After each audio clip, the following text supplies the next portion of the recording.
Hello guys! Open na po ulit ang ating mulberry picking.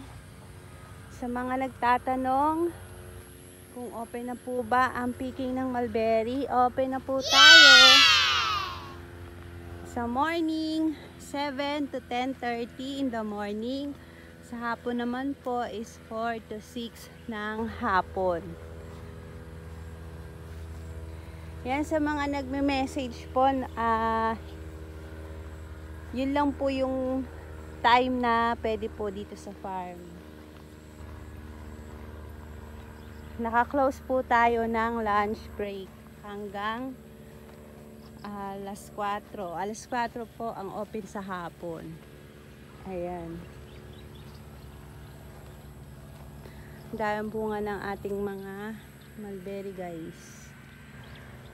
Kaninang umaga nakapag-pick na, marami na rin nakapag-pick. Ayan. Tuloy-tuloy na po itong picking natin hanggang next year na po ito. Hanggang December kasi meron pa po tayong iniintay na pahinugin. Ayan. May 3 row pa po tayong pahinugin na mga mulberry. Ayan. Ayan guys, oh. Daming bunga. Yan, by next month yan, yung mga nahuli nating na-prune. Itong mga to, ayan, nagpupula na rin yung iba. By next week, may hinog na naman yan.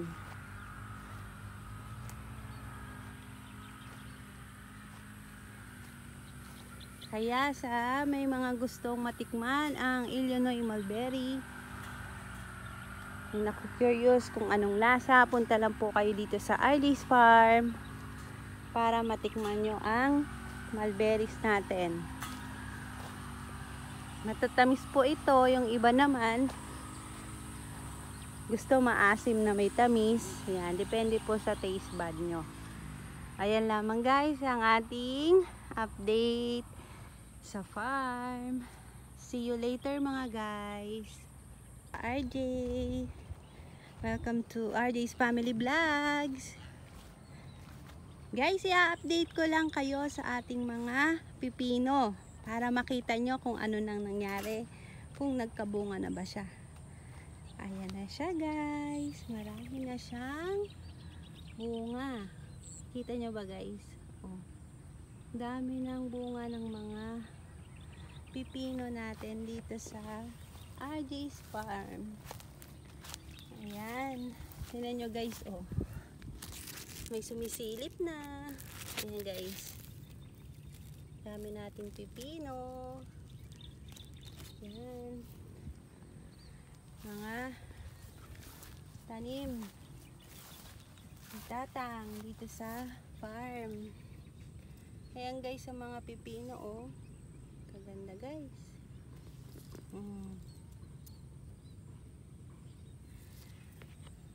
Sarap yan, itong pipino na to, yung kulay green.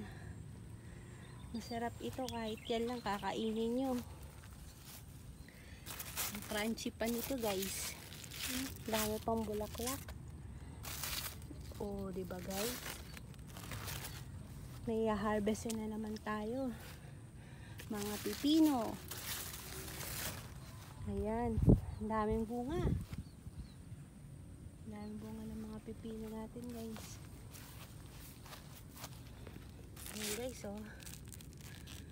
Pag may itinanim, may aanihin. Guys, ang dami. Sa mga ilang araw lang siguro, after 2 days, ma-harvest na natin itong mga to. Ay, pwede na pala dito, oh, guys, oh.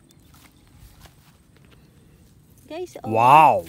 Oh my God! Tusok-tusok lang siya, oh. Pero pwede na to guys. Yan, iikot-ikot lang, oh. Nakapag-harvest na tayo guys. Ikot-ikot lang. Bibitaw na siya. Ikot lang natin. Bibitaw na yung ating ano pa, meron pa sa likod.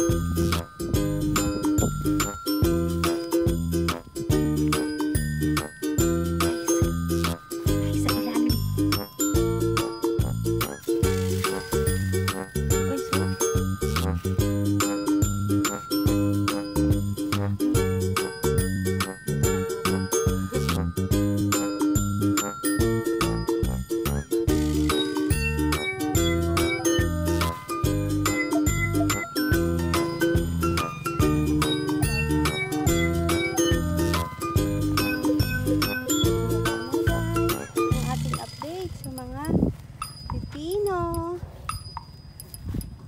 Hanggang sa mali sa ating susunod na vlog.